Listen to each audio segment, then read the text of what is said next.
E aí, pessoal, tudo bem?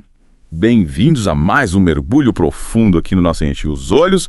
A gente vai desvendar uma história fascinante hoje, o milagre no tanque de Betesda, lá do Evangelho de João, capítulo 5. Essa história é poderosa. Ela mexe com a gente de várias formas, sabe? É mesmo. Nos faz questionar nossas crenças, nossos medos e como a gente lida com a fé e a cura. Exatamente. E pra gente começar, a gente vai imergir no cenário da história. Imagine só, o tanque de Betesda, um lugar lotado de doentes. Nossa. Todos na esperança do milagre. E a crença era que um anjo descia e agitava as águas. E quem primeiro depois disso seria curado. Cara, que situação, né? Dá pra sentir o desespero daquelas pessoas ali. É como se a cura fosse tipo uma loteria, uma corrida contra o tempo, contra a dor. Total. E no meio dessa multidão a gente encontra um homem que carregava 38 anos de paralisia. 38 anos. Nossa. Imagina a frustração, a sensação de impotência. É de partir o coração. Anos e anos esperando um milagre, sem poder nem chegar perto da água. E é nesse momento que Jesus entra em cena. E sabe o que ele faz? Chega pro cara e pergunta: você quer ser curado? Aí é que fica interessante, porque, né? A pergunta parece meio óbvia. Quem depois de 38 anos sofrendo não ia querer. Mas essa pergunta na boca de Jesus, ela vai além. É como se ele estivesse sondando o coração do homem, buscando algo mais profundo Total. do que um simples sim. E a resposta do cara é o que me deixa intrigado até hoje. Em vez de eu só dizer, sim, quero. Ele reclama que não tem ninguém pra ajudar ele a entrar na água. Tipo, ele tá tão focado no como da cura, na logística, Sei. que não enxerga a oportunidade real ali na frente dele. É como se ele estivesse dizendo, sim, quero, mas só se for do jeito que eu conheço. Através do anjo da água agitada, ele tá preso à tradição, ao ritual.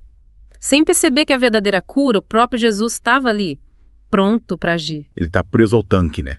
Literalmente e metaforicamente. E aí Jesus, com toda a compaixão, corta caminho, levanta, pega tua cama e anda. Não. A cura acontece na hora. Sem cerimônia, sem água agitada, sem anjo. E essa cura instantânea é um tapa na cara da nossa lógica, sabe? Uhum. É como se Jesus dissesse, o poder de Deus não depende de rituais, de métodos. Basta a minha palavra para que o milagre aconteça. E é que tá a lição pra gente. Quantas vezes a gente fica preso nos nossos próprios tanques de Betesda? Verdade. As nossas próprias ideias de como as coisas devem acontecer. A gente se apega tanto ao como e que esquece de simplesmente confiar e obedecer. É isso aí. A gente fica esperando a água ser agitada, o anjo descer, o sinal verde, quando na verdade o que a gente precisa é se abrir para o agir de Deus, que muitas vezes acontece de forma inesperada. Mas a história não para por aí, né? A reação dos líderes religiosos à cura é no mínimo controversa. E em vez de celebrarem um milagre, eles ficam indignados, porque aconteceu no sábado. Poxa, eles estavam mais preocupados com a lei, com as regras, do que com a compaixão, o bem-estar do homem. É como se a compaixão tivesse sido esquecida. Essa atitude dos líderes religiosos nos leva a questionar, né? Será que às vezes a gente não age da mesma forma? A gente não se apega tanto às nossas regras, convicções, que a gente acaba perdendo a sensibilidade com a dor do outro? Às vezes a gente fica tão focado em seguir as regras, em estar certo, que esquece do que realmente importa. O amor, a compaixão, o cuidado com o próximo. E a história do paralítico nos lembra que a compaixão de Jesus se estendia a todos, independentemente das circunstâncias, das crenças, do que os outros pensavam. Ele via a pessoa, a necessidade, e agia com amor e misericórdia. E essa compaixão, essa misericórdia, não termina com a cura física. Jesus vai além. Ele encontra o homem curado no templo e o adverte. Olha, você está curado agora, mas pare de pecar para que algo pior não te aconteça. Essa fala de Jesus sempre me deixou pensando.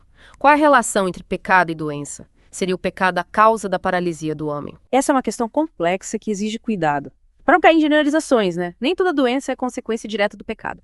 Mas a fala de Jesus nos alerta para algo importante. A saúde integral do ser humano é como se ele dissesse: cuidei do seu corpo, te curei da paralisia, mas agora você precisa cuidar da sua alma também. É como se a cura física abrisse as portas para a cura da alma, para a reconciliação com Deus. Exatamente. E essa reconciliação só acontece através da fé em Jesus. É a fé que liberta do poder do pecado e permite viver uma vida nova, em comunhão com Deus. Lembrando, a fé não é só uma crença intelectual, mas uma atitude, uma decisão de confiar em Deus e obedecer a sua palavra. Com certeza. A fé se manifesta na nossa vida através das nossas ações, escolhas. E a história do paralítico mostra isso. Ele obedeceu a Jesus mesmo sem entender quem ele era.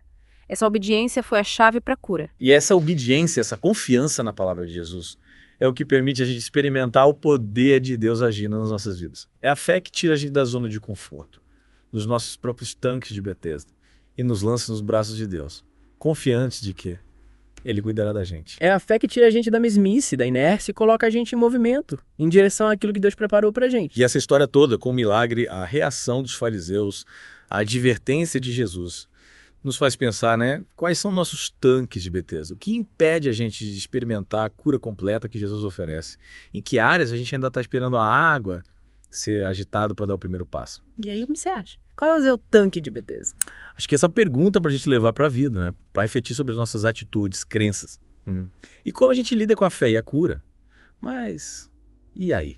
O que mais a gente pode aprender com essa história? O que fica pra gente? Bom, eu acho que essa história desafia a gente a ir além da superfície, a buscar um significado mais profundo nas coisas, a não se contentar com respostas fáceis, soluções mágicas. A gente precisa se aprofundar na palavra, na relação com Deus, para entender a verdadeira essência da fé e da cura. E a gente continua esse papo na próxima parte do nosso mergulho, explorando mais a fundo os detalhes dessa história e o que ela tem para nos ensinar. Fiquem ligados. Até a próxima, pessoal. E aí, pessoal? Voltamos. Preparados para continuar a nossa imersão no milagre do tanque de Betesda? Na primeira parte, a gente passeou pelo contexto, pela angústia de quem buscava a cura e, claro, a cura do paralítico. Mas a história vai além da cura física, né? Sim. Lembra que a gente está falando da relação entre pecado e doença? Que ela fala de Jesus pro cara, para de pecar, para que algo pior não te... Começa a me deixar pensando. Muitas vezes causa um nó na cabeça, né? Parece que tá culpando a pessoa pela doença. Tipo, você tá doente porque pecou. Mas será que é isso mesmo? Acho que não. Se a gente for levar ao pé da letra, a gente cai num buraco sem fundo. A vida é complicada, cheia de variáveis. Nem sempre a gente tem controle sobre tudo. Reduzir a doença a uma consequência direta do pecado é muito simplista, muito superficial. A gente precisa ter cuidado para não cair nessa, né? Mas e aí? O que Jesus quis dizer com essa fala? Olha, eu vejo essa fala como um chamado para cuidar da nossa saúde integral, corpo, mente e espírito. Jesus curou o cara, mas se preocupou com a alma dele. Entendi. É como se ele dissesse: cuidei do seu corpo, te libertei da prisão física, mas agora cuide da sua liberdade interior. Se liberte do pecado. Isso. A cura física é importante, sem dúvida, mas é só o começo. Jesus quer algo mais profundo, uma transformação, uma vida nova, livre do peso do pecado, a culpa do medo. E como a gente chega nessa cura interior, nessa vida nova? Aí entra a fé, né? A fé em Jesus como Salvador. Aquele que liberta a gente do poder do pecado, que reconcilia a gente com Deus. Mas fé não é só acreditar que Jesus existiu, né? Não, não. A fé que transforma é uma fé ativa, que se manifesta nas nossas atitudes, escolhas, na forma como a gente vive. É a fé que tira a gente da inércia, faz a gente largar os nossos tanques de Betesda e dar um passo em direção a Deus. Tipo o paralítico. Ele obedeceu a Jesus, mesmo sem entender quem ele era. Ele confiou, se arriscou e a cura aconteceu. A obediência, a confiança na palavra de Jesus é a chave para a gente ver o poder de Deus agindo na nossa vida. É a fé que tira a gente da zona de conforto, da mesmice, e coloca a gente em movimento, rumo ao que Deus preparou para a gente. E essa história do paralítico, com todos os detalhes, ensina a gente a olhar para dentro, a identificar nossos tanques de Betesda. Aquelas coisas que nos prendem, que impedem a gente de ter a cura completa que Jesus oferece. Pode ser um vício, um medo, uma mágoa, uma crença, qualquer coisa que paralisa a gente, que impede de viver a vida abundante que Deus quer pra gente. E a cura, muitas vezes, começa quando a gente reconhece essas prisões, quando a gente pede ajuda, se abre para Deus agir. Às vezes a gente fica esperando um anjo agitar as águas no nosso tanque, um sinal, uma solução mágica. Como na verdade a cura está ali na nossa frente. Bastante ter fé, se entregar para Deus, confiar que Ele vai cuidar da gente. Mas além da cura física, da alma, tem mais alguma coisa que a gente aprende com essa história? Sim, a história do paralítico também ensina sobre compaixão. Olhar para o próximo. Ajudar quem precisa. Lembra dos líderes religiosos. Eles estavam mais preocupados com as regras da tradição do que com o sofrimento do homem. Que contraste com Jesus, né? Podal. Jesus não se importou com o dia, as convenções. Ele viu a dor do homem e agiu com amor, compaixão. E essa compaixão de Jesus é um chamado pra gente também.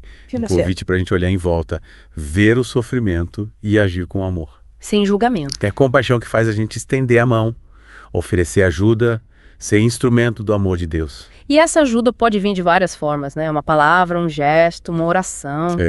O importante é querer fazer a diferença na vida de alguém. Ser um canal da graça de Deus. Levar a cura e a esperança. E essa história mostra que a cura física da alma do próximo. É um processo, né? Um caminho que a gente percorre com Deus. Não é mágica, não é instantâneo. É um processo de transformação, de crescimento, de aprendizado. E a gente precisa ter paciência, perseverança e fé. Fé em Deus e em nós mesmos. Fé no amor. E essa fé, essa confiança dá força para a gente continuar, para enfrentar os desafios, superar os obstáculos e viver a vida que Ele tem pra gente. E a história do paralítico no tanque de Betesda mostra que essa vida, essa cura completa, está ao alcance de todos nós. Basta a gente abrir para Deus, confiar na sua palavra e dar o primeiro passo. E o que mais chamou a atenção nessa história? A compaixão de Jesus. Como ele se aproximou do homem, sem julgamentos, com amor. Me faz pensar como eu tenho olhado para o meu próximo, com compaixão e diferença. Essa é uma pergunta para todo dia, né? E a história do paralítico nos desafia a ir além da cura física, buscar a cura da alma, a cura do nosso relacionamento com o próximo. E essa cura só existe com fé, confiança em Deus e a vontade de amar e ser amado. E aí, o que mais a gente tira dessa história? O que você acha? Acho que a gente ainda precisa entender melhor algumas coisas. Tipo, o significado do tanque de Betesda. A relação entre a cura física e da alma. E por que Jesus mandou o cara parar de pecar. Boas perguntas. A gente vai responder isso na última parte do nosso mergulho. Fiquem ligados para não perder a conclusão dessa história. Esse aí, até a próxima, pessoal. E aí, pessoal? Chegamos à parte final do nosso mergulho no milagre do tanque de Betesda. Nas últimas partes, a gente explorou a cura, né? A relação entre pecado e doença, a compaixão de Jesus. Mas ainda tem algumas peças nesse quebra-cabeça pra gente juntar. Na verdade, a gente ficou de desvendar os mistérios. É. Lembra? Tipo, qual o significado do tanque de Betesda? Por que ele era tão importante? Madu, por que Jesus escolheu aquele lugar? Naquele momento? Pra fazer o milagre? Será que tem alguma mensagem ali? Eu acho que sim. O tanque de Betesda, com as 5 colunatas, era um lugar de esperança, mas também de frustração, né? As pessoas acreditavam que a água agitada ia trazer cura, mas poucos conseguiam entrar primeiro. Era uma esperança, mas com desespero, né? É. Já era para um milagre, que para muitos nunca vinha. E aí Jesus chega, quebrando tudo. Ele cura o paralítico sem precisar da água, do anjo, só com a sua palavra. É como se ele dissesse, a cura não tá no ritual, não tá no método, a cura tá em mim. É como se o tanque representasse as nossas muletas, né? Aquelas coisas que a gente acha que vão trazer solução. Felicidade, cura. Mas a cura de verdade só vem de Jesus. E essa cura, como a gente já falou, vai além do físico. Jesus quer curar tudo. Corpo, alma, espírito. Ele quer tirar a gente das nossas prisões, dos nossos medos e levar a gente para uma vida completa perto dele. E aí entra a relação entre cura física e da alma. Por que Jesus curou o corpo antes de falar do pecado? Olha, eu vejo a cura física como uma porta para a cura da alma. É como se Jesus dissesse, eu me importo com a sua dor, quero te libertar. Mas também me importo com a sua alma. E para você ser livre, precisa se livrar do pecado. Então a cura física é como presente, que mostra o amor de Deus. E que convida a gente a buscar uma cura mais profunda. Exatamente. A cura física é um sinal de que Jesus se importa, que Ele quer o nosso bem e que Ele pode transformar a gente completamente. Mas e aí? Por quê? Ele mandou o cara parar de pecar. Qual a ligação com a doença da alma? O pecado é um afastamento de Deus. Uma quebra na nossa relação com Ele. A gente levanta um muro entre a gente e Deus, e esse muro impede a gente de receber o seu amor, a sua graça, a cura. Então o pecado deixa a gente doente por dentro. É como beber água contaminada. Tchê. E se intoxicando. O pecado faz isso, corrompe a gente, leva para longe de Deus, e longe da cura, da paz, da alegria. Então para curar a alma, a gente precisa se reconciliar com Deus. Isso. E essa reconciliação só acontece por Jesus. Ele limpa a gente do pecado, liga a gente de novo com Deus, cura a gente por completo. E como a gente se aproxima de Jesus para receber essa cura? Através da fé em Jesus como Salvador, aquele que nos ama, que morreu por nós e que ressuscitou para dar vida nova. Mas como a gente coloca essa fé em prática? Como a gente vive ela? Orando, lendo a Bíblia, junto com outros cristãos, servindo o próximo, vivendo com Deus, buscando a sua vontade, assim a gente fortalece a fé. E sente a cura dele em tudo na vida. A história do paralítico mostra que a cura é possível para todo mundo. Não importa o quão doente, perdido, pecador, achete se sinta. É isso. Basta a gente admitir que precisa de cura, se humilhar diante de Deus, pedir ajuda.